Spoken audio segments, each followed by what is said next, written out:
તો અમારી પાસે સારા વક્તા છે, પણ અમને કોઈ સારું સ્થાન બતાવો કે અમને નિર્વિઘ્ને આ કામ થઈ શકે. અને બ્રહ્માજી ધ્યાન ધર્યું અને એમના મનમાંથી મનસ્ચક્ર છોડ્યું. એ જે આપણે ચક્રતીર્થના દર્શન કર્યા એ બ્રહ્માજીનું મનસ્ચક્ર છે કે સૌથી પાવન ભૂમિ એ જે જગ્યા પાછી ત્યાં તમે કરજો, તમને વિઘ્ન નહીં આવે. તો એને બહુ પાવન ભૂમિ કહેવાય. નિમિષ કોને કહેવાય? નિમિષ એને કહેવાય કે આપણે જે આંખની પાપણો બંધ થાય ને ખુલે ને એટલો સમય એને એક નિમિષ કહેવાય, કે જ્યાં એક નિમિષ પણ ભગવાનનું સ્મરણ છૂટે નહીં એવી જગ્યા એવું પાવન ભૂમિ કે જ્યાં સુધીજી જયારે અલૌકિક કથા આયોજન થયું અને સ્વર્ગલોકની પ્રાપ્તિ થઈ, એવું વિરાટ યજ્ઞ થયું. એ ઝાડના પણ આપણે દર્શન કર્યા. જો જ્યાં જ્યાં પણ કથા થઈ છે, માણસ તો માણસ પણ એ વૃક્ષોનો પણ પ્રભાવ થયો, એ વૃક્ષો અમર થઈ ગયા. તો આ જગ્યા આપણે દર્શન કર્યા. એ સુતજી જે કથા કરી હતી એ હજારો વર્ષ જૂનું એ જે ઝાડ આજે પણ અમર થઈ ગયું. એવી રીતે સુક્રતાલ છે, જ્યાં સુખદેવજી કથા કરી હતી, એ ઝાડ પણ અમર થઈ ગયું. એવી પાવન ભૂમિમાં આપણે જોઈએ તો ખબર પડે કેટલો પ્રભાવ છે આ બધી વસ્તુ. તો માટે આપણી યાત્રા હજી કાશી આવી છે. કાશીમાં હજી તો આપણે મને લાગે બીજા વચરામૃત કવર કરવાના છે, કારણ કે અહીંયાનું સ્વરૂપ અહીંયા વિરાજમાન છે. અને લક્ષ્મીના નાદ પધારે તો લક્ષ્મી પણ પ્રગટ થઈ જાય. તો એ જમાનાની અંદર આજથી 550 વર્ષ પહેલા અહીંયાથી 56 કરોડ રૂપિયા પણ નીકળ્યા. હા, એટલે પુરુષોત્તમદાસજીની પાસે ખૂબ ધન વૈભવ એમનું ઘર છે અને ખૂબ જ દીનતા. એમનું જીવન એક આદર્શ વૈષ્ણવનું જીવન છે કે મદન મોહનલાલજીની સેવા કરતા અને શ્રી મહાપ્રભુજીને ઝાંકી કરતા, શ્રી વલ્લભ એમના ત્યાં મુકામ કરતા, વલ્લભની સેવા કરતા, મદન મોહનલાલજીના દર્શન કરતા. બંનેમાં કોઈ ભેદ જોયો જ નથી. આપણને આશ્ચર્ય થાય કે કોઈ જગ્યાએ આપણે એક સાથે બે મહાપ્રભુજીના બેઠકજી નથી જોયા, ખાલી અહીંયા છે. તો એનું પણ હું કારણ સમજાવીશ. ઘણાને શરૂઆતમાં એવું લાગ્યું કે મહાપ્રભુજી ગુસાઈજી નહીં, પણ આ વલ્લભ કૃપાનું પ્રમાણ છે, પુરાવો છે. અહીંયા બહુ અદ્ભુત જગ્યા છે કે વલ્લભના ખૂબ જ કૃપાપાત્ર અંતરંગ અને મહાન ભગવતી પુરુષોત્તમદાસજી હતા. એના ઉપર અપાર કૃપા હતી. જ્યારે વલ્લભે અહીંયા બાજુમાં એક ઘાટ છે, ત્યાં મહાપ્રભુએ આશ્રવ્યામો લીલા કરી હનુમાન ઘાટે, અને બધા વૈષ્ણવ ગયા અને કોઈ પુરુષોત્તમદાસે આપ્યો નહીં. વલ્લભને તો તમે એટલા કૃપાપાત્ર હતા.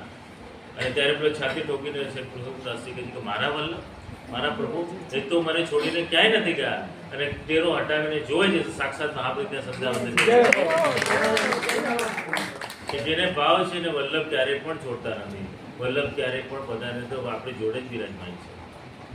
એનું પ્રમાણ એટલા બે બેઠકજી છે, એ પુરાવાની બેઠક અને પુરુષોત્તમદાસજી અને એમના દીકરા આખો પરિવાર સેવામાં હતો. એક દિવસ એમના દીકરાને લાગ્યું અમારા પિતાજી ગરડા થઈ ગયા છે, તેને થયું કે હું અપ્રસ કરીને આવી ગયો. પણ જો પુષ્ટિ માર્ગમાં જેને વલ્લભમાં ભાવ હોય છે ને, એના ઉપર કેવી કૃપા થાય.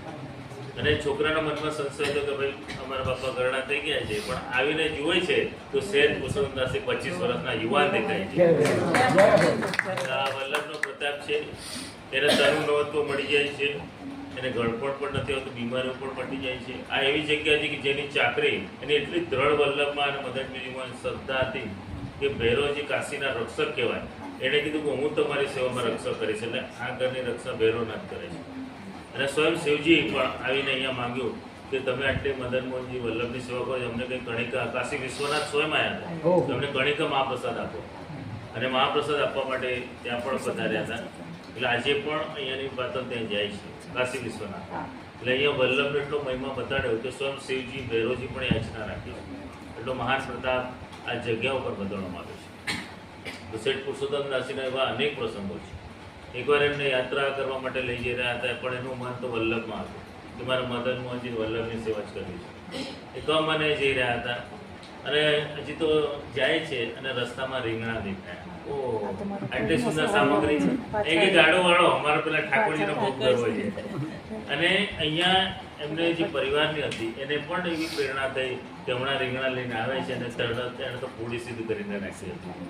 એવો જીવ કે જેને સતત સુંદર વસ્તુ પણ જુઓ તો ઠાકોરજી યાદ આવે છે, વલ્લભ યાદ છે. તો આપણા જીવનમાં પણ આ આપણે અપનાવવાની જરૂર છે કે પોતાના માટે નહીં, પણ આપણે ઠાકોરજીને વલ્લભ માટે વિચારી કરે આ તો ઉત્તમ વસ્તુ છે, અમારા પ્રભુના માટે છે, તેવો ભાવ પણ આપણે અહીંયાથી લેવાનો છે. શ્રી મદન મોહનજી અને શ્રી વલ્લભની અપાર કૃપાનું પણ પ્રમાણ આપણે અહીંયાથી લેવાનું છે કે યહી તેહી તેહી કશું ન સમય.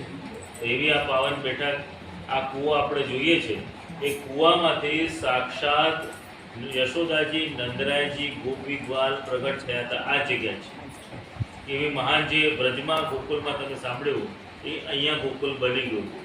અને આપણું સૌભાગ્ય છે કે અમારો પ્રાગટ્ય ઉત્સવનો નંદોત્સવ પણ આ સાક્ષાત. અને પછી એને થયું કે આ બી ભગવત સ્વરૂપ લાગે છે શ્રી મહાપ્રભુજી. અને પછી રામ પાસે ગયા. રામને થયું કે આને હનુમાનજી રીતે સંશય થયો છે, એટલે રામે સ્વયં કીધું કે તું આ સામગ્રી લે અને વલ્લભ પાસે જા. અને સામગ્રી લઈને હનુમાનજી જ્યારે વલ્લભ પાસે જાય છે અને જોયું તો એ રામ રૂપે દેખાય છે મહાપ્રભુ. વલ્લભના ચરણોમાં સાક્ષાત પ્રણામ કરી દે છે, ત્યારે આપ તો મારા પ્રભુ છો, એમ છો. અને પછી એ બધી પાછા એ પાસે જે ઠાકોરજી રામ પાસે જાય છે તો પાછા ત્યાં દેખાય કે પ્રભુ આ શું લીલા તે મને કંઈ સમજાયું નહીં. હું વલ્લભ પાસે ગયો, ત્યાં પણ રામ દેખાયા, અહીંયા આવું છું તો પણ રામ દેખાયા, શું લીલા? ત્યારે રામે સમજાવ્યું કે જો શ્રી મહાપ્રભુ શ્રી વલ્લભનું સામર્થ્ય છે કે મારું રામનું સ્વરૂપ ધારણ કરી શકે છે, પણ મારામાં એવું સામર્થ્ય નથી કે વલ્લભનું